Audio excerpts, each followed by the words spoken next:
एक गांव में एक सुस्त और कामचोर आदमी रहता था। काम धाम तो वह कोई करता न था, हाँ बातें बनाने में बड़ा माहिर था। इसलिए लोग उसे शेख चिल्ली कहकर पुकारते थे। शेख चिल्ली के घर की हालत इतनी खराब थी कि महीने में 20 दिन चूल्हा नहीं जल पाता था। शेख चिल्ली की बेवकूफ़ी और सुस्ती की सजा उसकी बीवी को भी भुगतनी पड़ती और भूखे रहना पड़ता। एक दिन शेख चिल्ली की बीवी को बड़ा गुस्सा आया।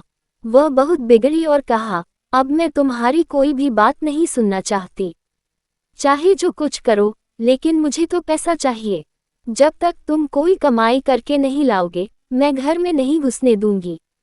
ये कहकर बीवी ने शेख चिल्ली को नौकरी की खोज में जाने को मजबूर कर दिया। साथ में रास्ते के लिए 4 रूखी सूखी रोटियां भी बांध दी। साग सालन कोई था ही नहीं, देती कहाँ से। इस प्रकार शेख चिल्ली को न चाहते हुए भी नौकरी की खोज में निकलना पड़ा। शेख चिल्ली सबसे पहले अपने गांव के साहूकार के यहाँ गए। सोचा कि शायद साहूकार कोई छोटी मोटी नौकरी दे दे, लेकिन निराश होना पड़ा। साहूकार के कारिंदों ने ड्योढ़ी पर से ही डांट डपट कर भगा दिया। अब शेख चिल्ली के सामने कोई रास्ता नहीं था, फिर भी एक गांव से दूसरे गांव तक दिन भर भटकते रहे। घर लौट नहीं सकते थे, क्योंकि बीवी ने सख्त हिदायत दे रखी थी कि जब तक नौकरी न मिल जाए, घर में पैर न रखना। दिन भर चलते चलते जब शेख चिल्ली थक कर चूर हो गई तो सोचा कि कुछ देर सुस्ता लिया जाए। भूख भी जोरों की लगी थी, इसलिए खाना खाने की बात भी उनके मन में थी। तभी कुछ दूर पर एक कुआं दिखाई दिया। शेख चिल्ली को हिम्मत बंधी और उसी की ओर बढ़ चले। कुएं के चबूतरे पर बैठकर शेख चिल्ली ने बीवी की दी हुई रोटियों की पोटली खोली। उसमें 4 रूखी सूखी रोटियां थीं। भूख तो इतनी जोर की लगी थी कि उन चारों से भी पूरी तरह न बुझ पाती। लेकिन समस्या ये भी थी कि अगर चारों रोटियां आज ही खा डाली तो कल परसों या उससे अगले दिन क्या करूंगा, क्योंकि नौकरी खोजे बिना घर घुसना नामुमकिन था। इसी सोच विचार में शेख चिल्ली बार बार रोटियां गिनते और बार बार रख देते। समझ में नहीं आता कि क्या किया जाए। जब शेख चिल्ली से अपने आप कोई फैसला न हो पाया तो कुएं के देव की मदद लेनी चाहिए। वह हाथ जोड़कर खड़े हो गए और बोले, हे बाबा, अब तुम ही हमें आगे रास्ता दिखाओ। दिन भर कुछ भी नहीं खाया है। भूख तो इतनी लगी है कि चारों को खा जाने के बाद भी शायद ही मिट पाए। लेकिन अगर चारों को खा लेता हूं तो आगे क्या करूंगा। मुझे अभी कई दिनों यहीं आसपास भटकना है। इसलिए हे कुआं बाबा, अब तुम ही बताओ कि मैं क्या करूं। 1 खाऊं, 2 खाऊं, 3 खाऊं, चारों खा जाऊं। लेकिन कुएं की ओर से कोई जवाब नहीं मिला। वह बोल तो सकता नहीं था, इसलिए कैसे जवाब देता। उस कुएं के अंदर 4 परियां रहती थीं। उन्होंने जब शेख चिल्ली की बात सुनी तो सोचा कि कोई दानव आया है जो उन्हीं चारों को खाने की बात सोच रहा है। इसलिए तय किया कि चारों को कुएं से बाहर निकालकर उस दानव की विनती करनी चाहिए, ताकि वह उन्हें न खाए। ये सोचकर चारों परियां कुएं से बाहर निकल आई। हाथ जोड़कर वे शेख चिल्ली से बोली, हे दानवराज, आप तो बड़े बलशाली हैं। आप व्यर्थ ही हम चारों को खाने की बात सोच रहे हैं। अगर आप हमें छोड़ दें तो हम कुछ ऐसी चीजें आपको दे सकती हैं जो आपके बड़े काम आएंगी। परियों को देखकर वह उनकी बातें सुनकर शेख चिल्ली हक्के बक्के रह गए। समझ में न आया कि क्या जवाब दे, लेकिन परियों ने इस चुप्पी का यह मतलब निकाला कि उनकी बात मान ली गई। इसलिए उन्होंने एक कठपुतला व एक कटोरा शेख चिल्ली को देते हुए कहा, हे दानवराज, आपने हमारी बात मान ली, इसलिए हम सब आपका बहुत बहुत उपकार मानती हैं। साथ ही अपनी ये 2 तुच्छ भेंटें आपको दे रही हैं। ये कठपुतला हर समय आपकी नौकरी बजाएगा, आप जो कुछ कहेंगे करेगा, और यह कटोरा वह हर एक खाने की चीज आपके सामने पेश करेगा जो आप इससे मांगेंगे। इसके बाद परियां फिर कुएं के अंदर चली गई। इस सब से शेख चिल्ली की खुशी की सीमा न रही। उसने सोचा कि अब घर लौट चलना चाहिए, क्योंकि बीवी जब इन दोनों चीजों के करतब देखेगी तो फूली न समाएगी। लेकिन सूरज डूब चुका था और रात घिर आई थी, इसलिए शेख चिल्ली पास के एक गांव में चले गए और एक आदमी से रात भर के लिए अपने यहाँ ठहरा लेने को कहा। ये भी वादा किया कि इसके बदले में वह घर के सारे लोगों को अच्छे अच्छे पकवान व मिठाइयाँ खिलाएंगे। वह आदमी तैयार हो गया और शेख चिल्ली को अपनी बैठक में ठहरा लिया। शेख चिल्ली ने भी अपने कटोरे को निकाला और उसने अपने करतब दिखाने को कहा। बात की बात में खाने की अच्छी अच्छी चीजों के ढेर लग गए। जब सारे लोग खा पी चुके तो उस आदमी की घरवाली जूठे बर्तनों को लेकर नाली की ओर चली। ये देखकर शेख चिल्ली ने उसे रोक दिया और कहा कि मेरा कठपुतला बर्तन साफ कर देगा। शेख चिल्ली के कहने भर की देर थी कि कठपुतले ने सारे के सारे बर्तन पल भर में निपटा डाले। शेख चिल्ली के कठपुतले और कटोरे के यह अजीबोगरीब करतब देखकर गांव के उस आदमी और उसकी बीवी के मन में लालच आ गया। शेख चिल्ली जब सो गए तो वह दोनों चुपके से उठे और शेख चिल्ली के कटोरे व कठपुतले को चुराकर उनकी जगह एक नकली कठपुतला और नकली ही कटोरा रख दिया।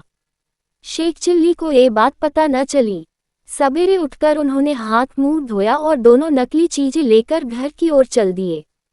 घर पहुंचकर उन्होंने बड़ी डींगे हाँकी और बीवी से कहा, भगवान, अब तुझे कभी किसी बात के लिए झींकना नहीं पड़ेगा।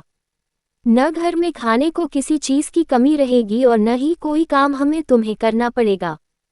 तुम जो चीज खाना चाहोगी मेरा ये कटोरा तुम्हें खिलाएगा और जो काम करवाना चाहोगी मेरा ये कठपुतला कर डालेगा। लेकिन शेख चिल्ली की बीवी को इन बातों पर विश्वास न हुआ। उसने कहा, तुम तो ऐसी डींगी रोज ही मारा करते हो, कुछ करके दिखाओ तो जानूं। हाँ, क्यों नहीं, शेख चिल्ली ने तपाक से जवाब दिया और कटोरा व कठपुतले में अपने अपने करतब दिखाने को कहा। लेकिन वह दोनों चीजें तो नकली थीं, अतः शेख चिल्ली की बात झूठी निकली। नतीजा ये हुआ कि उनकी बीवी पहले से ज्यादा नाराज हो उठी। कहा, तुम मुझे इस तरह धोखा देने की कोशिश करते हो। जब से तुम घर से गए हो घर में चूल्हा नहीं जला है। कहीं जाकर मन लगाकर काम करो तो कुछ तनख्वाह मिले और हम दोनों को 2 जून खाना नसीब हो।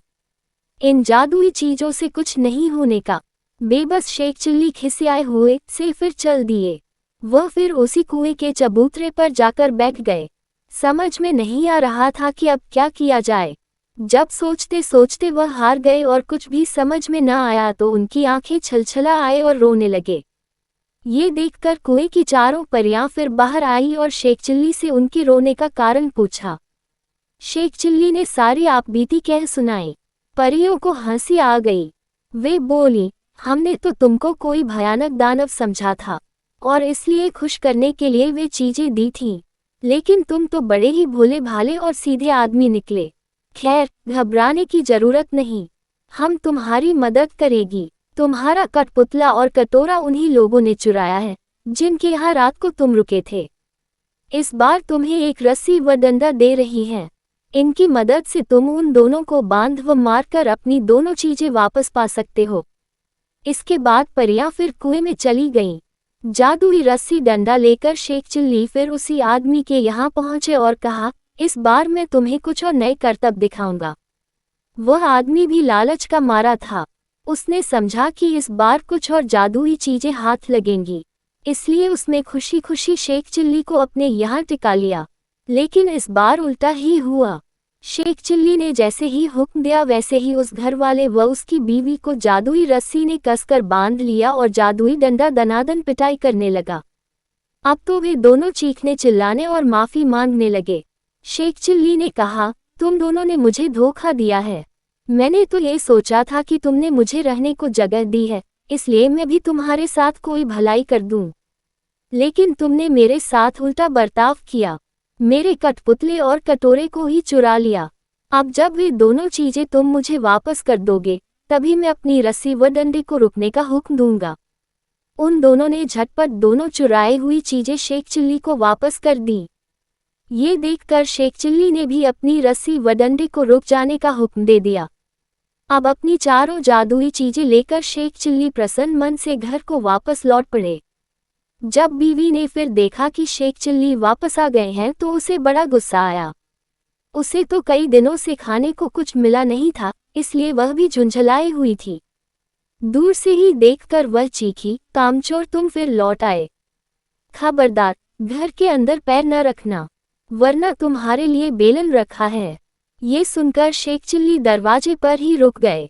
मन ही मन उन्होंने रस्सी व डंडे को हुक्म दिया कि वे उसे काबू में करें। रस्सी और डंडे ने अपना काम शुरू कर दिया। रस्सी ने कसकर बांध लिया और डंडे ने पिटाई शुरू कर दी। ये जादुई करतब देखकर बीवी ने भी अपने सारे हथियार डाल दिए और कभी वैसा बुरा बर्ताव न करने का वादा किया। तभी उसे भी रस्सी व डंडे से छुटकारा मिला। अब शेख चिल्ली ने अपने कठपुतले व कटोरे को हुक्म देना शुरू किया। बस फिर क्या था, कठपुतला बर्तन भारे व जिन जिन चीजों की कमी थी झटपट ले आया और कटोरे ने बात की बात में नाना प्रकार के व्यंजन तैयार कर दिए।